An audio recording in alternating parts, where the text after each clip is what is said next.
As primeiras manifestações inteligentes aconteceram por meio de mesas que se moviam e desferiam determinados golpes, batendo com um pé para assim responder a uma questão proposta, com um sim ou um não, de acordo com a convenção.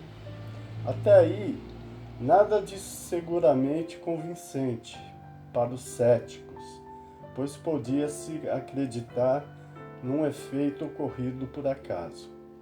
Em seguida, obtiveram-se respostas mais elaboradas por meio das letras do alfabeto. O objeto móvel, que desferia um número de batidas correspondentes ao número de ordem de cada letra, permitia que as palavras e frases fossem formuladas como respostas às questões levantadas. A exatidão das respostas e a correlação destas com a pergunta causaram espanto. Interrogado a respeito de sua natureza, o ser misterioso que respondia daquela forma declarou que era um espírito ou gênio. Identificou-se com um nome e forneceu diversas informações a seu respeito. Essa é uma circunstância muito importante a ser observada. Ninguém havia imaginado os espíritos como um modo de explicar o fenômeno, pois o próprio fenômeno que revelou a palavra. Nas ciências exatas, frequentemente formulam-se hipóteses para servir de base ao raciocínio. Ora, aqui o caso é bem outro. Esse meio de correspondência era demorado e incômodo. O espírito, e esta ainda é outra circunstância digna de observação, indicou outro meio. Foi um desses seres invisíveis quem deu a ideia de adaptar um lápis a uma cesta ou a um outro objeto. Essa cesta, colocada sobre uma folha de papel, é posta em movimento pela mesma força oculta que faz mover as mesas. Mas, em vez de um simples movimento regular, o lápis realmente escreve, sozinho, caracteres que formam palavras, frases e discursos inteiros, de muitas páginas, tratando das mais sérias questões de filosofia, moral, metafísica, psicologia, etc. E faz isso com a mesma rapidez com que se escreve com a mão. Esse conselho se deu simultaneamente na América, na França, em diversas regiões. Aqui estão os termos em que foi dado em Paris, em 10 de junho de 1853, a um dos mais fervorosos adeptos da doutrina que há anos, desde 1849, já se ocupava da evocação dos espíritos. Vá pegar no quarto ao lado a cestinha, prenda a ela um lápis e posicione-a sobre um papel, pondo os dedos nas bordas. Em seguida, após alguns instantes, a cesta se pôs em movimento e o lápis escreveu, de maneira bem legível, a seguinte frase: Eu o proíbo expressamente de contar a alguém isso que eu lhe disse. A primeira vez que eu escrever, escreverei melhor. Uma vez que o objeto ao qual se adapta o lápis é apenas um instrumento, sua natureza e forma são totalmente indiferentes. Buscou-se a disposição mais cômoda, razão pela qual muitas pessoas utilizam uma pequena prancheta. A cesta ou prancheta só podem ser postas em movimento sob a influência de certas pessoas dotadas, no que diz respeito a esse assunto, de um poder especial, as quais são chamadas médiuns, ou seja, meios intermediários entre os espíritos e os homens.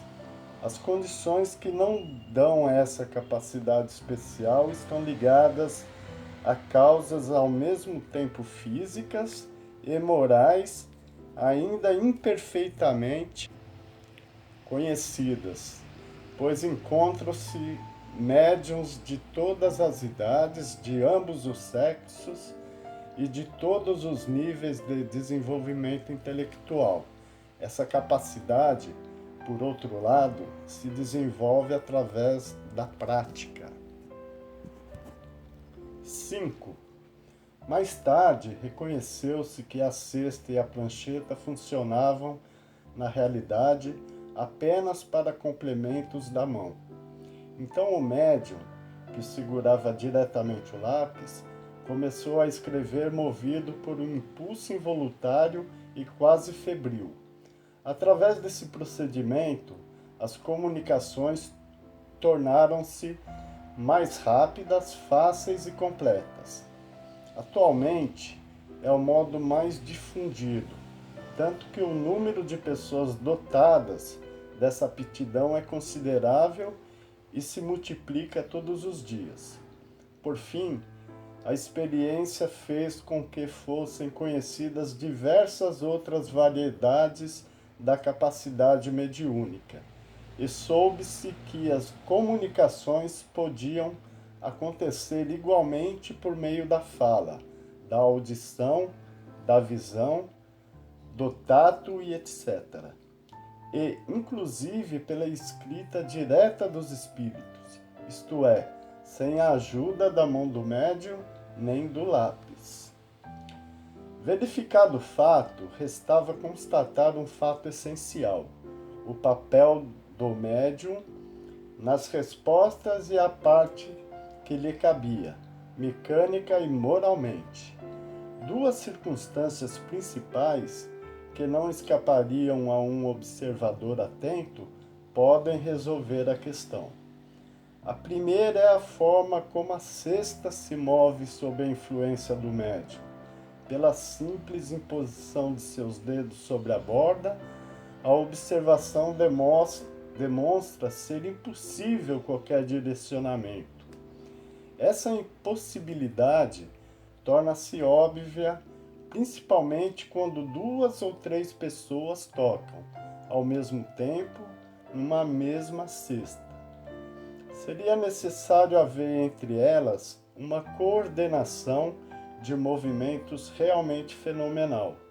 Também seria preciso haver uma concordância de pensamentos para que elas pudessem chegar a um consenso quanto à resposta a ser dada para a pergunta formulada.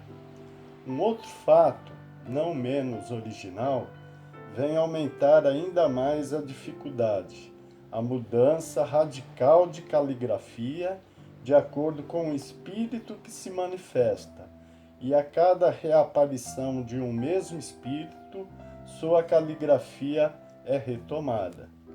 Seria necessário, portanto, que o médium se empenhasse em mudar sua própria letra, de 20 maneiras diferentes e, principalmente, que pudesse lembrar qual a caligrafia correspondente a cada espírito. A segunda circunstância resulta da própria natureza das respostas, que, na maioria das vezes, sobretudo quando se trata de questões abstratas ou científicas, ultrapassam notoriamente os conhecimentos e, às vezes, estão fora do alcance da capacidade intelectual do médium, o qual, aliás, o que é mais comum, não tem a menor consciência daquilo que escreveu sob influência do espírito. Muito frequentemente, o médium não escuta ou não compreende a pergunta formulada, porque esta pode ser feita em uma língua que lhe é estranha, ou mesmo mentalmente, e a resposta pode ser dada naquela língua. Finalmente, acontece muitas vezes de a cesta escrever espontaneamente sobre um assunto qualquer e completamente inesperado, sem uma pergunta previamente formulada. Essas respostas têm, em alguns casos, um certo toque de sabedoria, de profundidade e de propósito, revelando pensamentos tão elevados, tão sublimes, que só podem provir de uma inteligência superior marcado pela mais pura moralidade. Outras vezes, elas não são levianas, frívolas e até mesmo triviais, que a razão se recusa a admitir que possam proceder de uma mesma fonte. Essa diversidade de linguagem só pode ser explicada pela diversidade das inteligências que se manifestam. Essas inteligências são da humanidade ou de fora dela? Esta é a questão a ser esclarecida e para a qual se encontrará a explicação completa nesta obra, de acordo com o que foi transmitido pelos próprios espíritos. Aqui estão, portanto, efeitos evidentes que se produzem fora do círculo habitual de nossas observações, que não ocorrem misteriosamente, mas sim à luz do dia, que todo mundo pode ver e constatar, que não são o privilégio de um único indivíduo, mas que milhares de pessoas podem repetir à vontade todos os dias. Esses efeitos têm necessariamente uma causa e, a partir do momento que revelam a ação de uma inteligência e de uma vontade, escapam do âmbito exclusivamente físico. Várias teorias foram formuladas a esse respeito. Nós as examinaremos em seguida e veremos se podem explicar todos os fatos que se produzem. Admitamos, por enquanto, a existência de seres distintos da humanidade, porque é essa a explicação fornecida pelas inteligências que se revelam, e vejamos o que eles nos dizem. 6. Os seres que assim se comunicam, como dissemos, autodenominam-se espíritos ou gênios e, pelo menos segundo alguns, foram homens que viveram na Terra. Eles constituem o mundo espiritual, assim como nós constituímos o mundo corporal durante nossas vidas. Resumimos aqui, em poucas palavras, os pontos mais significativos da doutrina que nos foi transmitida, a fim de responder mais facilmente a certas objeções. Deus é eterno, imutável, imaterial, único, todo-poderoso, soberanamente justo e bom. Criou o universo que compreende todos os seres animados e inanimados, materiais e imateriais.